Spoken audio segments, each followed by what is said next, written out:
बिस्मिल्लाहिर्रहमानिर्रहीम। आप देख रहे हैं बी वॉच न्यूज़ और अब तक की हेडलाइंस के साथ मैं हूं आपके साथ नायाब वकील Abbas. Justice यहया Afridi chief justice of Pakistan नामजद। पार्लियामेंट की खसूसी कमेटी ने जस्टिस यहया अफरीदी का नाम फाइनल किया। कमेटी ने 2/3 अक्सरियत से मंजूरी दी। तहरीक इंसाफ के अरकान ने पार्लियामानी कमेटी के इजलास का बाइकआउट किया। वज़ीर आज़म शहबाज शरीफ कमेटी के वाइस सदर आसिफ अली जरदारी को भेजेंगे।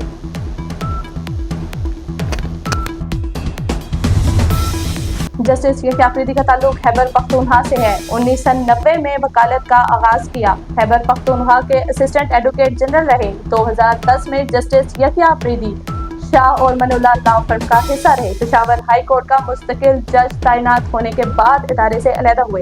30 दिसंबर 2016 को चीफ जस्टिस तैनात किया गया। 28 जून 2018 को सुप्रीम कोर्ट के जज बने। 8 अक्सरियती जजों के फैसले की कोई कानूनी हैसियत नहीं। फैसले में बुनियादी चीजों को नजरअंदाज किया गया। मखसूस नशिस्तों के केस का अक़लियती फैसला जारी। चीफ जस्टिस काजी फाइज ईसा ने लिखा, केस में अपीलों का हतमी फैसला हुआ ही नहीं। अक्सरियती जजेस ने वजाहत की दरखास्तों की गुंजाइश बाकी रखी। अमल दरामद न होने पर तौहीन अदालत की कार्रवाई नहीं हो सकती। 8 जजेस ने अपनी अलग वर्चुअल अदालत कायम की। आईनी खिलाफ वर्जियों और कोताहियों की निशानदेही फर्ज है। उम्मीद है अक्सरियती जजेस अपनी गलतियों पर गौर करके दुरुस्त करेंगे।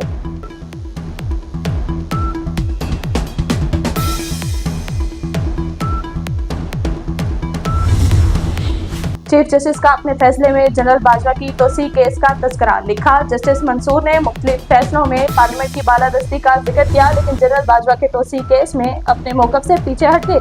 जनरल बाजवा को 6 माह की तोसी दे दी। उस वक्त के वजीर आजम बानी पीटीआई, अटॉर्नी जनरल और वजीर कानून तोसी चाहते थे। जस्टिस मंसूर अली शाह ने इस केस का फैसला इस्तदा से हटकर 2 दिन में सुना दिया।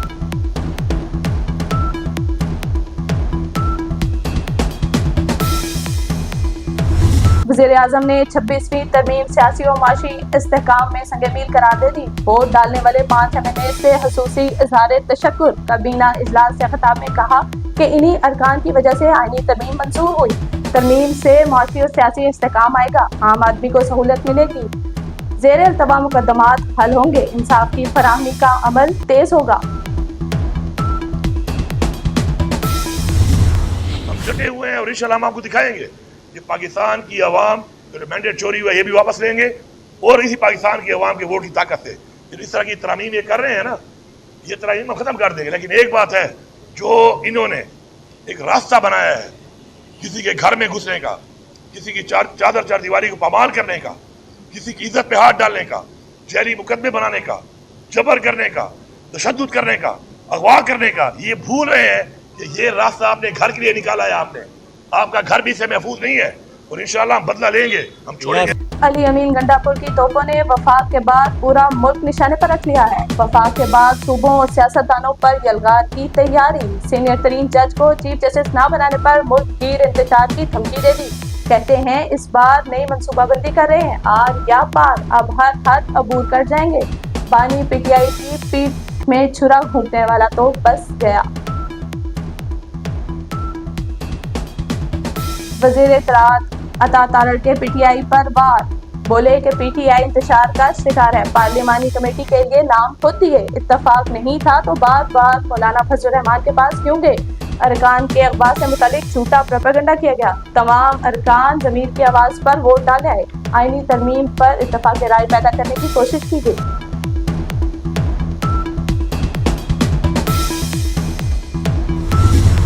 मुझसे जबरदस्ती प्रेस कॉन्फ्रेंस कराई गई। सेनेटर कासिम मोचो का बयान सामने आ गया। कहा, लिखे गए अल्फाज जबरदस्ती कहलवाए गए। मैं सामने रखा स्क्रिप्ट पढ़ रहा था। जबरदस्ती कहलवाई गई हर बात की तरदीद करता हूँ। चीफ जस्टिस काजी फाइज ईसा 2 दिन के लिए चैम्बर वर्क पर चले गए। जस्टिस मंसूर अली शाह का बेंच कमरा अदालत नंबर 1 में मुंतकिल। चीफ जस्टिस चैम्बर वर्क के दौरान मुकदमात के फैसले लिखेंगे। 24 अक्टूबर को मामूल के मुकदमात की समाअत करेंगे। 25 अक्टूबर को भी चैम्बर वर्क करेंगे।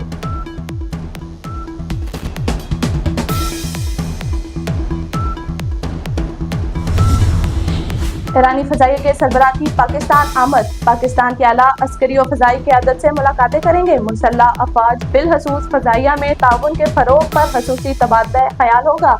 पाक ईरान ताल्लुकात, मशरिक़ वस्ता की सूरत-ए-हाल पर गुफ्तगू का इम्कान।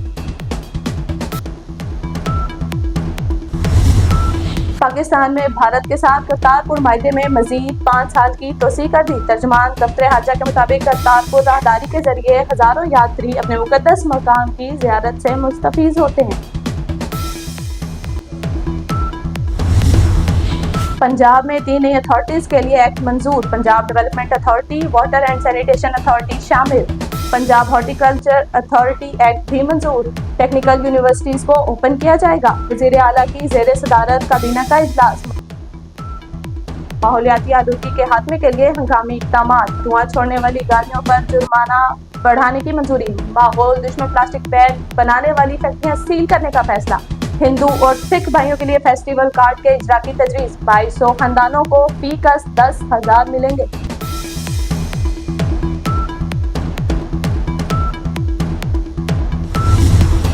लाहौर आलूगी और स्मोक के नरगे में आ गया। आलूदा तरीन शहरों में आज भी पहला नंबर। मजमूई शरह 337 रिकॉर्ड। रॉकेट फायर के जरिए क्लाउड सेटिंग करने की तैयारियां। जहाज से रॉकेट फायर किए जाएंगे। पाक फौज ने मसनूई बारिश के लिए जहाज भी फराहम कर दिया। स्मोक की शरह बढ़ने पर बच्चों को छुट्टियां देने की तजवीज़ पर गौर। रवां साल स्मोक पहले से ज्यादा होगी। खतरे की घंटी बज उठी। स्मोक वाज़े तौर पर बढ़ेगी। महकमा मौसमियात ने एडवाइजरी जारी कर दी। लाहौर, कसूर, गुजरावाला, फैसलाबाद सबसे ज्यादा मुतासिर होंगे। फैक्ट्रियों और गाड़ियों के धुएं से स्मोक बढ़ सकती है।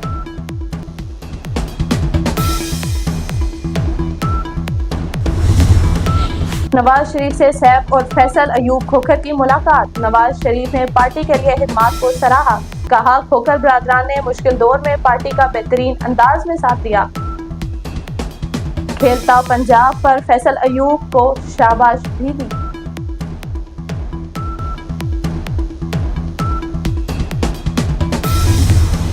नवाज शरीफ का लंदन, अमेरिका और यूरोप के दौरे का शेड्यूल तैयार। वज़ीर आला पंजाब मरियम नवाज भी हमरा होंगी। नवाज शरीफ 25 अक्टूबर को दुबई, अमेरिका, लंदन, यूरोप और अमेरिका के लिए रवाना होंगे। लंदन में कुछ अहम सियासी मुलाकातें भी मुतवक्के। कराची की सड़कों पर डबल डेकर बसें चलेंगी। सिंध हुकूमत का पंजाब बसें खरीदने का फैसला। सीनियर वजीर शर्जील मेमन की स्टेशन का काम जल्द मुकम्मल करने की हिदायत। वज़ीर आला मरियम नवाज का लाहौर में कोट लखपत का दौरा। अपनी छत, अपना घर स्कीम से बनने वाले घर का जायजा लिया। खातून सोबिया मुनीर को पहली किस्त का चेक दिया। खातून खुशी से आबदीदा। वज़ीर आला ने कहा, बेटियों को पढ़ाएं, तालीम के अखराजात हुकूमत दे। ओवरसीज पाकिस्तानियों के लिए अच्छी खबर। अब सफारतखानों में जायदाद की रजिस्ट्री इंतकाल करा सकेंगे। अमेरिका, बरतानिया, अबू धाबी और दीगर ममालिक में पायलट प्रोजेक्ट शुरू करने का फैसला। 8 बड़े ममालिक में पाकिस्तानियों को ऑनलाइन रजिस्ट्री की सहूलत फराहम की जाएगी।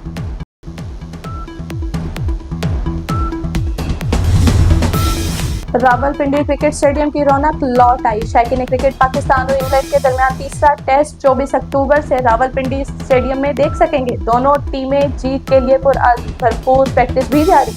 मजीद खबरों से बाखबर रहने के लिए देखते रहिए बी वॉच न्यूज़ और इसी के साथ नया वबासी को इजाजत दीजिए। अल्लाह निगहबान।